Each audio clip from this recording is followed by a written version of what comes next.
Volume is king. You ever hear that? There's a lot of truth to that. You know, to get stronger, answer is pretty simple, right? If you're new to the strength game and you want to get stronger, you got to get your volume in.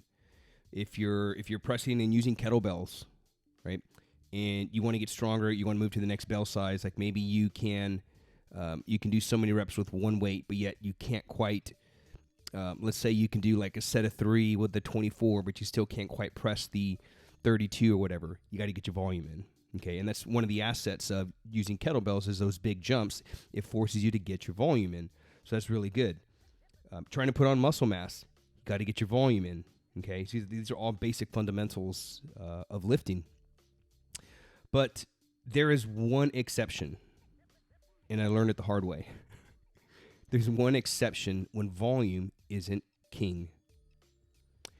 So, as I mentioned last episode, I fried my nervous system. After day 7, I was looking at my notes as I was licking my wounds. I completely fried my nervous system, woke up sick as a dog for pretty much the whole weekend. Friday would have been a technical day. I just took the day off.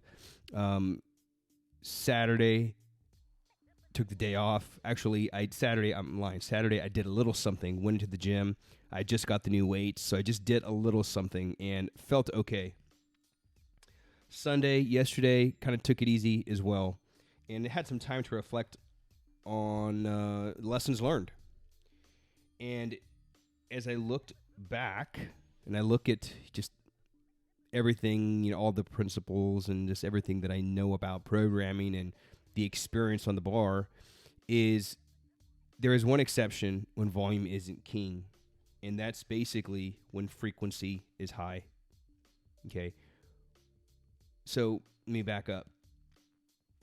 As like a general rule, like there's some general rules to follow when, let's say, planning a deadlift program. Based on experience of the greats of our time, those that have paved the path for us to what we're doing today. Experience showed us that most lifters were pulling between 150 upwards to the top end of about 300 deadlifts in a month. And that high end 3, that's really high. I've got a couple of protocols where we climb into that 300 range. But on average, you're going to be in that 200, 250 on a high end total volume for the month. And then within that month, you're going to have your reps and sets. And you've got rep ranges based on percentages of max that you'll stay within, right? And a good rule of thumb is 1/3 to 2/3 of your total of your work capacity, right? So let's say if you have a 10 rep max weight, which is going to be roughly somewhere around the 70% ish zone, then your reps will be anywhere from 3 to 6. Okay. 75%, that's like around maybe 8 RM. Again, depends on if you're a high endurance or if you're a low endurance lifter.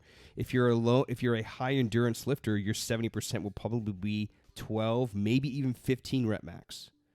75% will probably be 10, maybe even 12. So again, it just depends.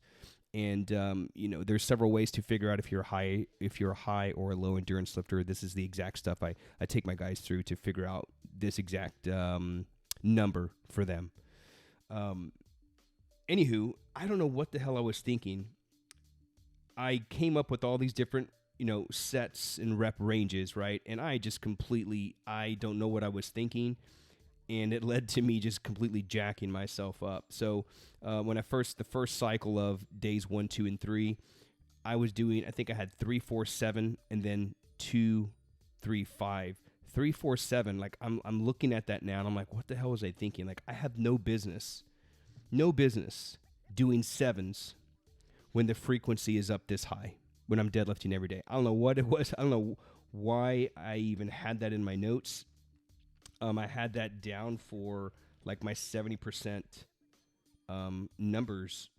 But anyway, again, this is why it's a challenge. This is why you keep a detailed training log, so that way you can know what's working, what's not working, and what the hell to not repeat again.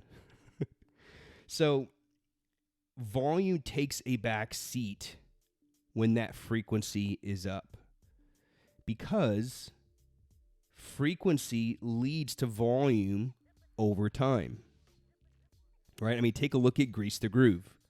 If y'all are not familiar with Grease the Groove, Pavel pioneered this concept back in the old Power to the People days, where, let's say, like an example, I used to grease the groove with the wedge and getting set up. I would leave the barbell loaded with like 50% of my max, and it would just be there. And every time I would pass by the barbell, I would set up and I would wedge and I'd get those weights to pop, and I would do a set of 3, and then I'd keep going, right?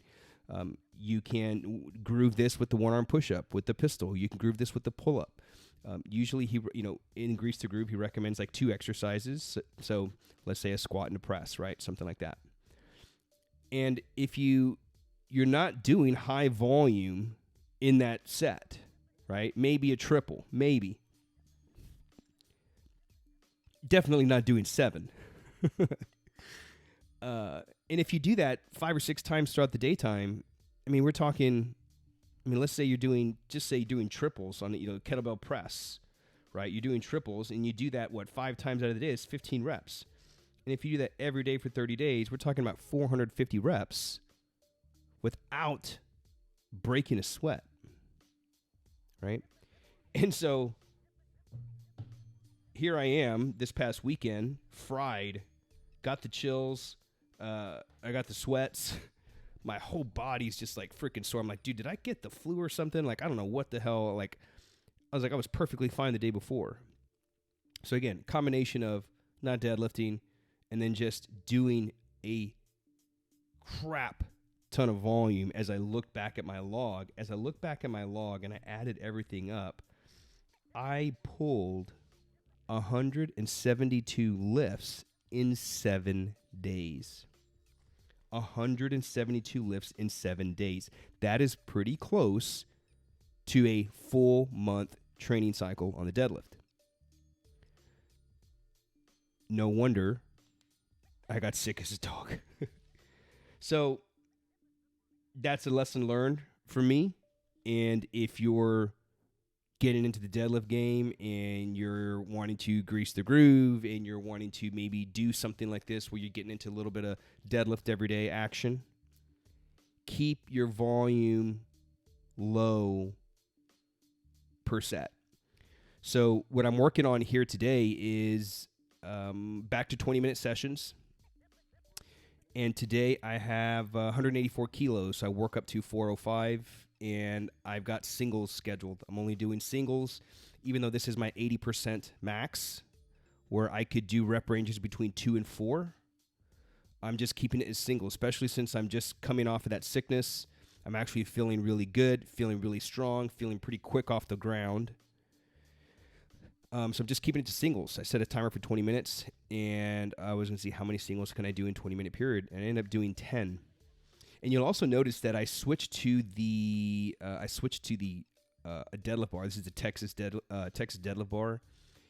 Mostly, this is one of my favorite bars, but I switched to this one. For one, it just feels great. But 2, since I'm doing singles, it's not going to shred my hands up. And that's one of the reasons why I used my Rogue Power Bar in the first few episodes, kicking this off, was because it's a lot, the knurling is more passive.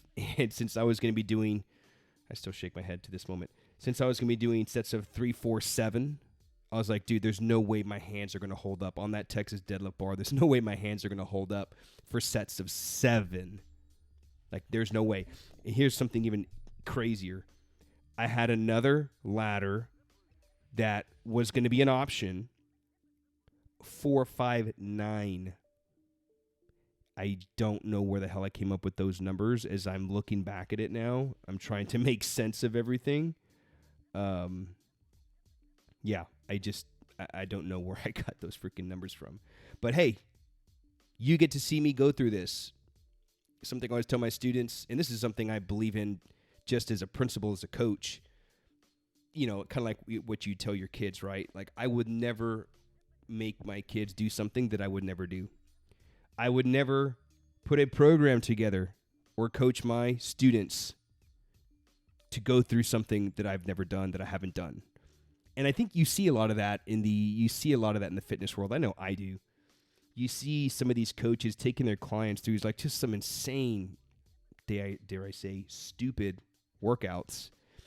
And in my head, I'm like, dude, you would never do that in your own training. Why are you having your people do that? They're coming to you because they want to be strong like you. They want to do what you're doing. They want to deadlift, or they want to snatch kettlebells, or they want to do whatever it is that's why they came to you, because they saw that you had something unique to offer. And then you're going to have them doing I've seen some people doing some crazy stuff on the interwebs. But anywho, man, that's all I got for you today.